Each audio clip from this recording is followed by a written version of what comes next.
بسم الله الرحمن الرحيم.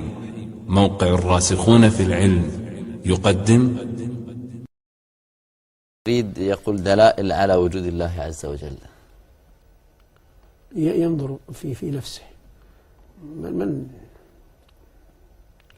كيف يغدو، كيف يروح، كيف يطعم، كيف يشرب، كيف يشرب هو نفسه، يعني السائل. كل ذرة في الكون تدل على وجود الله سبحانه. لو كان فيهما آلهة إلا الله لفسدتا. سبحان الله رب العرش عما يصفون. هذا خلق الله فأروني ماذا خلق الذين من دونه. يأتي الشيطان أحيانا على بني آدم كما ذكر السائل، فيسأل هذا السؤال، يعني أين الدلالة على وجود الله؟ ولو تأمل لا يمكن أن يكون هو، حتى لو قلنا مثلا طبيعة ما أوجدته جدلا، من أوجد الطبيعة؟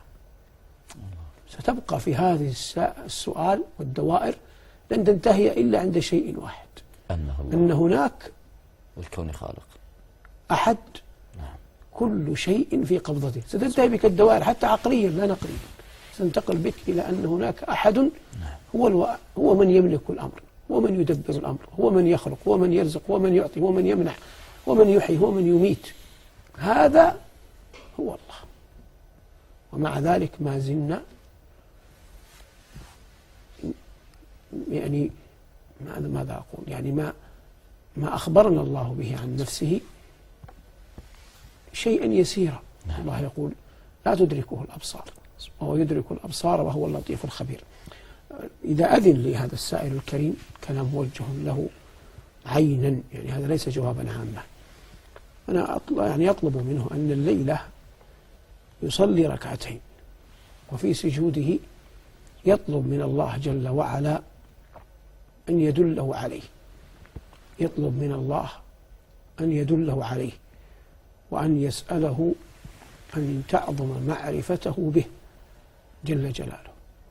لو ألح على ربه في السجود بهذا الدعاء أن يدله الله عليه، أرجو أن يكفى. لن يجد عندي ولا عند غيري جوابا شافيا ما دام هذه طريقته. ليس له إلا الله، فيسجد ويسأل الله أن يدله عليه. إن صدق في نيته بلغه الله. وإن لم يصدق فلا يهلك على الله إلا هالك. لكن ينبغي أن يعلم والله لا توجد لذة أعظم من لذة المعرفة بالله. لا توجد لذة أعظم من لذة المعرفة بالله. حتى السجود هو أصل من آثار المعرفة بالله. السجود نفسه والعبادة نفسها من آثار المعرفة بالله. إذا عرف العبد والله جل وعلا حق المعرفة نجم عن هذا عظيم الطاعة. فعظيم الطاعة ناجم عن عظيم المعرفة.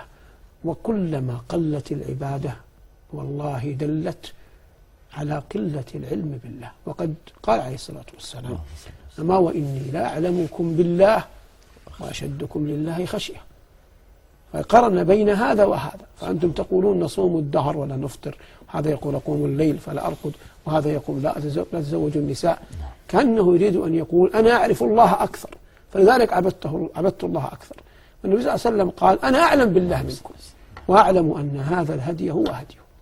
والمقصود إلى السائل المبارك أعظم العطايا